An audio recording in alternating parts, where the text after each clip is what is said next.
Bonjour à tous, alors aujourd'hui je vous présente deux mini folios. Donc pourquoi deux? Parce qu'il y en a eu deux qui ont été gagnés par les abonnés qui ont participé au concours des 1000 abonnés. Donc du coup chacune aura son mini folio. Je l'ai fait en partant sur celui qu'on avait fait il n'y a pas longtemps en tuto, donc c'est le mini folio débutant 2025. Donc vraiment très facile à faire. Et donc pour ce qui est du papier, alors j'ai pas gardé la page de présentation, vous savez, du bloc, mais c'est la collection de Ciao Bella qui s'appelle Land of Rising. Pardon, Land of Rising Sun, j'avais oublié un mot. Donc voilà, sur le thème asiatique, on va dire. Donc je vous présente celui-là en premier, alors en sachant que c'est les mêmes, enfin en tout cas il y a les mêmes interactions, les mêmes pop-up. Simplement la déco est pas la même, c'est la même collection, mais à l'intérieur j'ai fait un petit peu de mix. Donc ici on a sur les deux, on a un élément en 3D sur la couverture, un élément en 3D, alors sur l'autre j'ai fait pareil, vous savez c'est les petits, je sais pas trop comment on peut appeler ça, les petits, bon c'est des messages écrits en chinois certainement, qui sont aussi en 3D. Ensuite sur le côté, donc vous allez voir à quoi sert cet élastique là, mis à part faire une petite ligne jolie, il y a une utilité à l'intérieur. Et puis ici j'ai mis un petit pendentif avec des perles et monté sur une tige rigide. Voilà. À l'arrière, donc c'est comme d'habitude, on a le saut de cire avec des petits tags et puis un petit montage papier, voilà.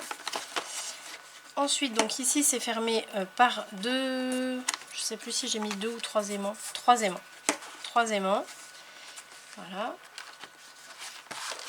Ici, je vais pousser celui-là.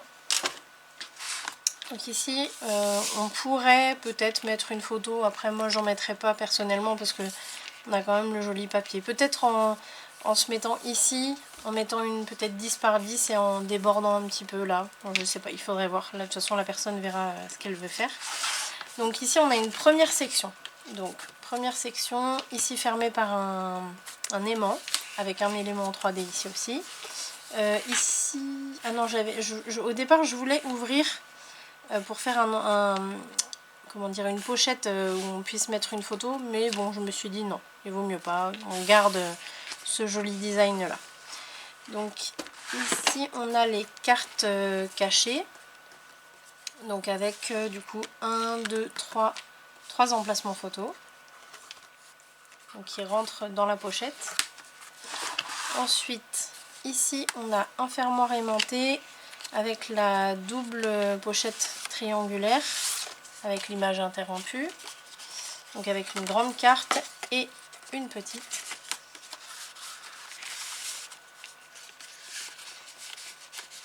Voilà. Ensuite ici on a, alors ce que moi j'appelle la rosace, je crois que c'est celle-là que j'appelle la rosace, parce que les deux se ressemblent un peu, vous allez voir. Donc ici on a 4 emplacements photos. Ensuite, alors voilà à quoi sert l'élastique que vous avez vu sur la tranche de l'album, tout simplement parce que c'est un cahier d'écriture avec double bloc, on va dire, vous voyez. Et puis au centre de chaque bloc il y a l'élastique. Ça c'est la technique à Dominique que j'aime beaucoup, parce que si on a terminé le bloc, ça peut être une bonne raison, si on a terminé complètement les deux blocs entiers, ben on peut tout simplement les retirer, hop, et puis les changer. Il y a juste une entaille à faire ici en V au centre et c'est vraiment très très simple. Si je sais pas, on dessine et puis que finalement on veut l'enlever ce dessin parce qu'il ne nous convient pas, et ben on peut aussi juste enlever une seule page. Voilà, donc ça j'aime beaucoup. Alors je sais pas combien il y a de pages dans ce cahier au total, mais il y en a pas mal. Voilà, donc maté avec le papier déco de la collection. Il y a un aimant ici à l'arrière. Alors oui, j'ai utilisé aussi du papier rouge texturé qui vient de chez Florence, donc commandé sur le site de Mamscrap comme la collection, hein. Et puis ce papier là par contre c'est le papier uni comme ça un peu foncé, Il vient de chez Amazon. Alors il est un peu fin. C'est le point un peu négatif de ce papier-là, c'est qu'il est légèrement trop fin. Je pense pas que je le reprendrai. Les couleurs sont très jolies, mais je sais plus le grammage, mais vraiment trop fin. Donc ça vient de chez Amazon et c'est un bloc avec plusieurs couleurs à l'intérieur. C'est ça que j'avais bien aimé en fait, mais bon, il faut pas que le papier soit trop fin. Deuxième section.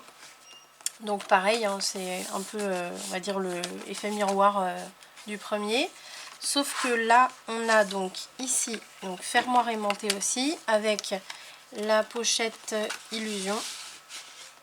Donc pourquoi Illusion? S'il y en a qui ne connaissent pas, c'est tout simplement parce que, hop, je les remets. Là, on pense avoir une carte derrière une bande transverse.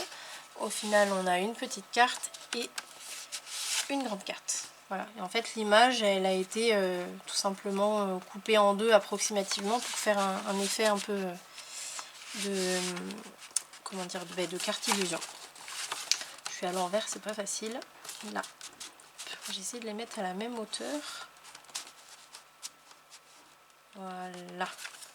Ensuite ici, donc vous voyez, ça ressemble un petit peu à la précédente. Je trouvais ça pas mal de mettre les deux qui se ressemblent, comme j'ai fait de toute façon dans le tuto du mini folio débutant 2025. Il faut vraiment que ce soit facile, donc voilà.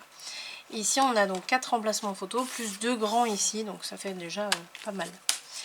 Et ensuite, dernière page on va dire, donc toujours fermoir aimanté, avec là la cascade grandissante. Voilà, donc avec 1, 2 et 3 volets. Donc là, on a quand même pas mal d'emplacements photos. Hein. Ici, ça peut être des petits gabarits de photos. Donc on pourrait en compter 4. Ici, je sais plus combien il y avait. Là, j'ai 11. Ouais, on pourrait en mettre une grande en faisant un... Pardon, je suis à l'envers. On pourrait en mettre une grande ici et puis faire du journaling ici et puis ici aussi. Donc, alors du coup j'avais dit 4, donc ça ferait 6. Et ici, alors j'ai 13, donc ici on pourrait mettre 13 par 9, 13 par 9. Donc ça ferait 4 photos en plus. Donc c'est ce qui nous fait au total 10 photos. Donc c'est pas mal du tout. Voilà. Donc... hop, on le referme comme ça, on referme en fait chaque section l'une sur l'autre avec le carnet qui est au centre et on a le rabat ici qui vient au milieu. Donc ça c'est le premier. Le deuxième, alors je vous montre les deux, c'est vraiment pour la déco hein, parce que sinon les interactions c'est vraiment les mêmes. Ici j'ai mis les petits poissons, alors là je me suis un peu amusée parce qu'en fait ces poissons, donc c'est des carpe koi, elles sont sur ce papier là, donc j'ai tout découpé au cutter à précision et donc finalement j'avais les trous en fait dans le papier, j'ai collé le papier et les poissons je les ai montés sur de la mousse 3D, donc ce qui fait qu'ils ont repris leur place mais en effet 3D, donc je me suis pas mal amusée à faire ça, j'ai bien aimé. Ensuite donc pareil, vous voyez ça ressemble beaucoup. Ici, donc voilà comment c'est décoré. Alors c'est les mêmes papiers, comment dire, à peu près que l'autre, sauf qu'ils sont des fois positionnés dans des endroits différents. Voilà. Voilà. Ici.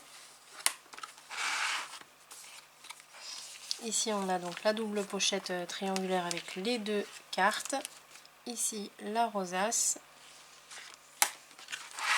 Ici pareil, le carnet à élastique. Du coup c'est à double élastique.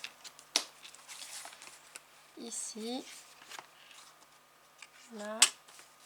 Alors ici j'ai fait une petite variante. J'ai mis cette femme là en 3D sur la bande transverse, tout simplement parce que j'avais oublié de mettre l'aimant. Donc il a fallu que je trouve une solution et je me suis dit que c'était pas mal. Donc là du coup elle est en 3D et l'aimant il est juste en dessous et ça fonctionne très bien. Oui, vous entendez le clac? C'est pas moi qui claque la carte, hein. Oui. Si on entend le clac, c'est que c'est bon, ça fonctionne. Voilà, donc là c'est vraiment pareil. Hein. À part le papier ici qui est un peu différent du précédent, mais sinon c'est la même chose. Et ici vous voyez ce papier qui était au tout début sur l'autre, là je l'ai mis ici. Hop, voilà. Et puis là j'ai mis du rouge au lieu de mettre le papier gris comme j'avais mis. Voilà. Hop, on referme sur l'autre et voilà. Donc, ah oui, une chose que je vous ai pas dit, pour faire le petit pendentif ici, et comme j'avais mis des œillets ici, ce que j'ai fait, c'est que j'ai mis une perle. Alors, vous la voyez là, ici la perle. Et j'ai passé en fait un fil métallique souple un peu dans les deux trous que j'ai fait ressortir ici. Et voilà, et du coup ça me fait un petit pendentif et j'ai pu pendre mon bijou. Voilà, tout simple. Vraiment à la portée de tout le monde. Ça par contre je l'avais pas fait dans le tuto du mini folio débutant 2025. J'ai pas mis de pendentif comme ça. D'ailleurs il est là. C'est celui-là, hein, le mini folio dont je vous parle. Et donc ici vous voyez j'ai juste mis une bande de papier pour faire un petit peu d'écho, mais c'est tout ce que j'ai fait. J'ai laissé l'élastique comme ça, j'ai pas mis de pendentif ici. Mais du coup on peut faire les deux. Voilà, à voir vous ce que vous voulez faire. Donc voilà, donc ces deux... Ah oui, puis l'arrière je vous avais pas montré, bon c'est pareil. Ces deux mini folios ils vont partir demain chez leur propriétaire. Donc enfin, parce que ça a mis un peu de temps malheureusement avec... j'ai eu des soucis d'envoi de papier par le transporteur. Donc du coup ils vont partir demain. Voilà, donc écoutez, j'espère que ça plaira aux personnes concernées. Peut-être qu'elles nous laisseront un petit commentaire pour dire ce qu'elles en pensent sous la vidéo. En tout cas moi je vous remercie d'avoir regardé cette vidéo. Si vous n'êtes pas encore abonné, n'hésitez pas à le faire. Surtout cliquez sur la petite cloche pour être informé des futures vidéos que je posterai. Et puis n'hésitez pas non plus à me laisser des commentaires, à me poser vos questions, j'y répondrai avec grand plaisir.